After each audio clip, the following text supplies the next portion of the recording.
The mouth. Did you take one earlier? It's a video camera. It's a video camera.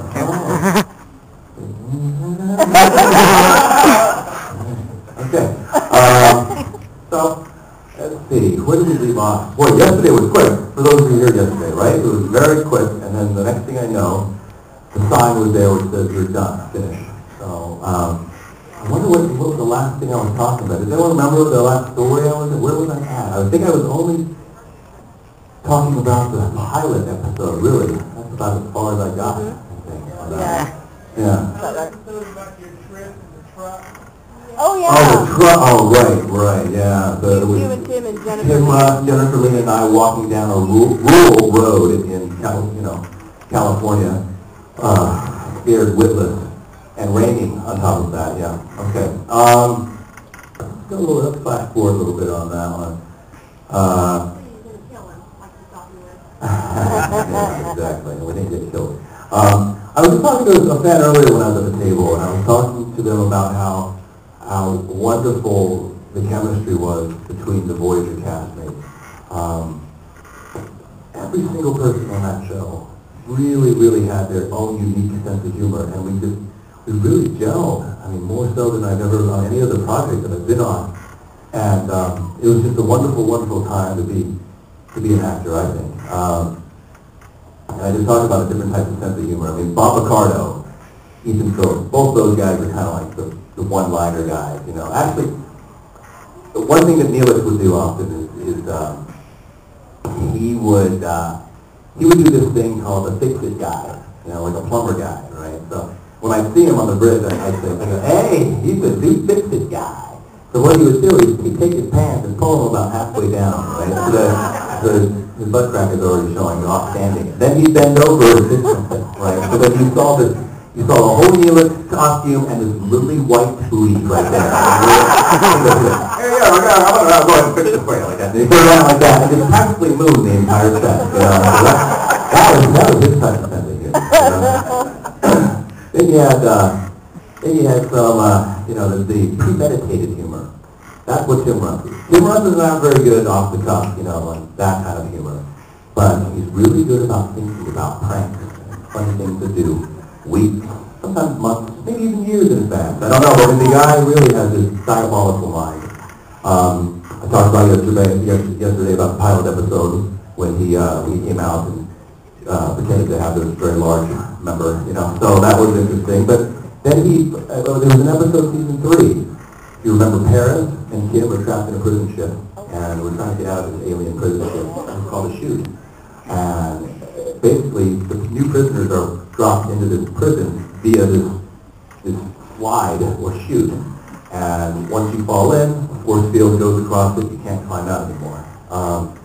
And the end of the episode, Janeway and Tuvok save the day, right? So they deactivate the force field, they fly through the chute with their phasers, and they save the day. Paris is injured with a knife wound, and Harry, I mean, it's the one episode where up until then, Paris kind of took Kim underneath his wing, was looking after him, and in this episode it turned around, where Kim was the one that had to take care of Paris.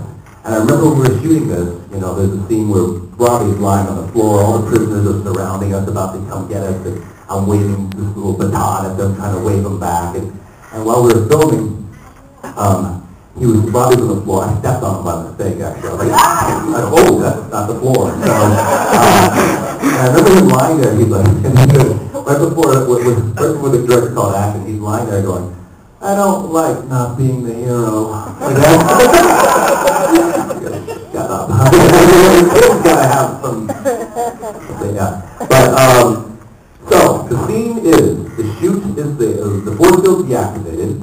And the first person who's supposed to slide through the slide is Tuvok. Tuvok comes through first, then Janeway. So the director calls action. Pause. But just time goes by. No, nothing happens. Tim, action. Still nothing. Tim, action. All of a sudden we hear something. Doesn't sound like a human body sliding through the slide. You hear is like, out through the chute pops the fake head, okay? Rolls on the floor. We we look at it, it's a fake head of Nana Visitor from Deep Space Nine. He must have gone to the makeup department for Deep Space Nine, found the fake head, brought it over to the set, didn't tell anybody what he was doing. He stuck the fake head onto the set, unbeknownst to anybody, and rolled it down the chute. Little mischievous little Tim Rudd. You know when he was 4 years old, that kid was a terror, okay? I mean, he must have just go to his mother bonkers. But that's his type of sense of humor, you know? There's so many things. We had one thing where he actually brought me in on this joke. We were going to do it, it didn't happen. It was during an episode called Year of Hell, where Voyager is just completely decimated. Most of it's shot very dark because we don't have a lot of power on the ship and everything. And it was going to be a shot of Tuvok, Kim, and Paris coming around the corner, just kind of walking through the corridor. And Kim had this bright idea that during the first take, we were going to have he was going to have a boombox over there, and he was going to flip on some 70s music, and we were all going to put on these 70s wigs, you know. So Tim had a big afro he was going to wear. You know, I had this crazy Starsky and Hutch wig, you know. Same thing with Paris, and we're going to click it on action and just like. You walk around the corner like that, strutting and sort of doing a little disco dance, you know. And then we saw the shot when they were rehearsing on the monitor, and we realized Tim was like, oh, no, it's not going to work. It's not going to work, fellas. It's too dark. They're not going to see it. All they're going to see is like an afro coming around the corner. It's like a lollipop, you know. So we did not do that one, unfortunately. It was kind of a sad day. But there were many more little pranks and funny jokes that eventually happened. I was going to talk about on location one time. We were filming, I don't know where it was out in the middle of the desert. It was very hot, very hot day.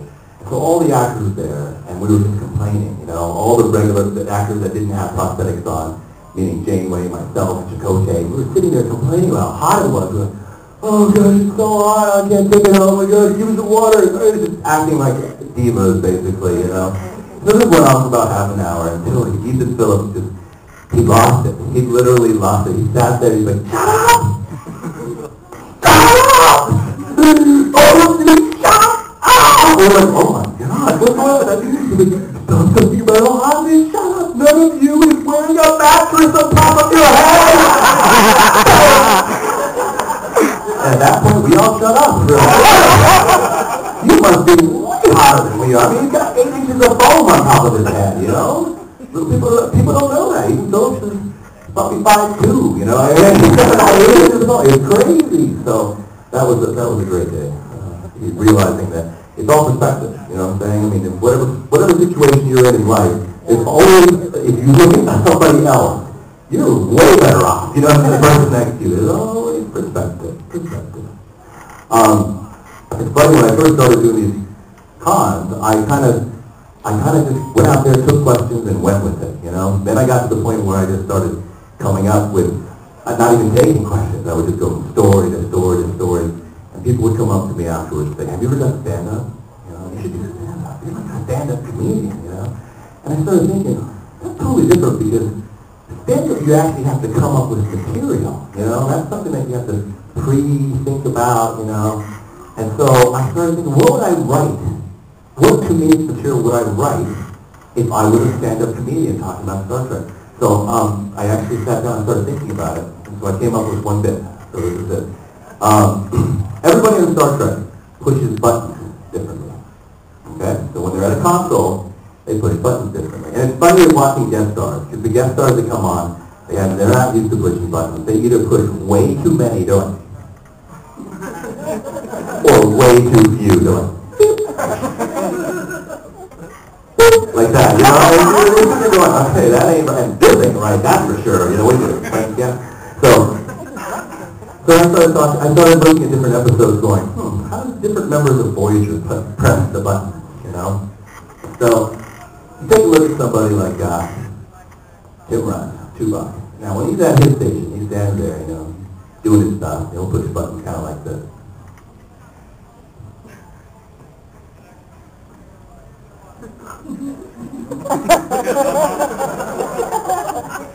You look at it closely. Either he's a concert pianist or he's playing basketball.